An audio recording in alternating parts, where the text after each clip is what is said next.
Bonjour à tous et bienvenue dans cet épisode au coin du feu. L'histoire qui suit s'intitule « La mort aux trousses ». Un jour, lorsque je rentrais chez moi, il s'est passé quelque chose de très étrange. En sortant du lycée, j'avais le choix de passer 45 minutes pour rentrer en contournant le parc, ou au contraire, passer à travers cet énorme jardin, un chemin plus sinueux mais plus rapide. Comme je n'ai pas pour habitude de gâcher mon temps, je décide souvent de prendre ce trajet. Mais aujourd'hui plus encore, car je venais de me prendre la tête avec mon pote, ça faisait 5 ans qu'on se côtoyait, et là on s'était embrouillé pour une connerie, et je voulais pas rentrer avec lui et les autres. Ce jour-là, le soleil était au plus haut, et le vent était assez calme. Alors je saluais mes amis. Salut, à demain. Ouais, à demain. Salut, à demain. Salut. Puis je commençais à m'enfoncer dans ce lieu qui ressemblait à une énorme forêt.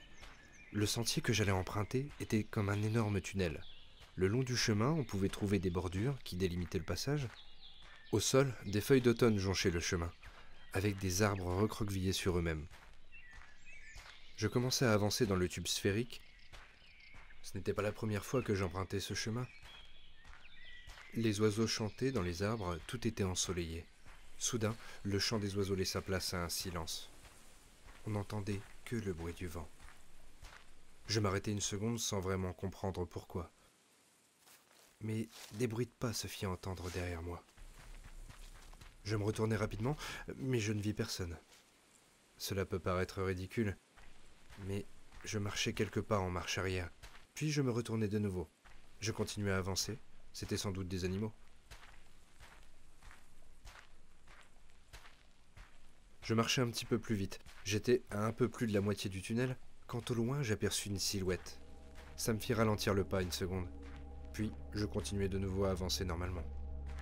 Arrivé à un stade où je pouvais un peu plus distinguer, je m'efforçais de ne pas la quitter des yeux. Et là, je trébuchais légèrement. Je me rattrapais avec ma main au sol, et au moment où je me relevais, je vis dans mon champ de vision la silhouette se relever en même temps que moi. Je marquai une nouvelle pause, en la fixant. Elle était figée.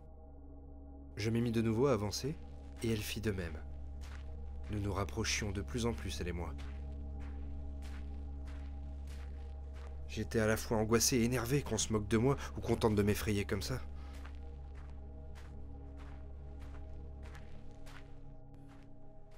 J'arrivais bientôt à sa portée. J'allais enfin pouvoir distinguer mon harceleur de plus près. Mais même en me rapprochant, cela restait une masse noire. Arrivé assez près de lui, je me suis mis à ralentir, et il fit de même. Et, en avançant, je ne pus que constater que cette personne, que je n'arrivais pas à distinguer, n'était rien d'autre qu'une ombre. Une ombre qui imitait parfaitement mes mouvements. Le plus étrange allait arriver. L'ombre reproduisait chacun de mes gestes. Et lorsque je tentais de la toucher, je me retrouvais face à un mur transparent. C'est là que j'ai remarqué que tout ce que je voyais en face de moi était en réalité tout ce qui m'entourait.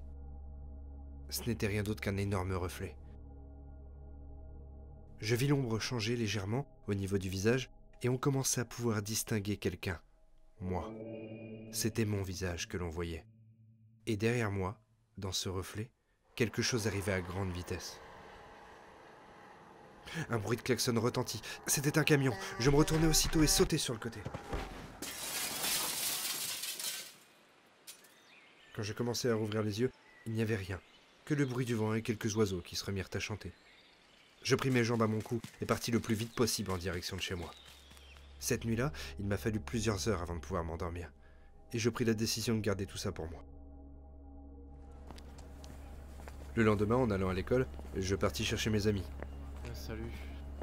Yo, salut toi, comment tu vas? Sur le chemin, tout en allant, le vent se leva, ce qui me fit légèrement sortir de mon état de marche inconscient. Soudain, je vis un camion sortir rapidement du virage. J'ai juste eu le temps d'attraper mon ami et de le pousser rapidement sur le trottoir. Le camion passa à côté avec un bruit de klaxon assourdissant. Il avait échappé de peu à la mort. Depuis ce jour, mes amis et moi prenions tous les jours le chemin qui coupe à travers le parc. Nous sommes restés très proches et nous ne nous quittions plus. J'ai vu grandir ces enfants. Dommage qu'eux n'ont jamais pu me voir.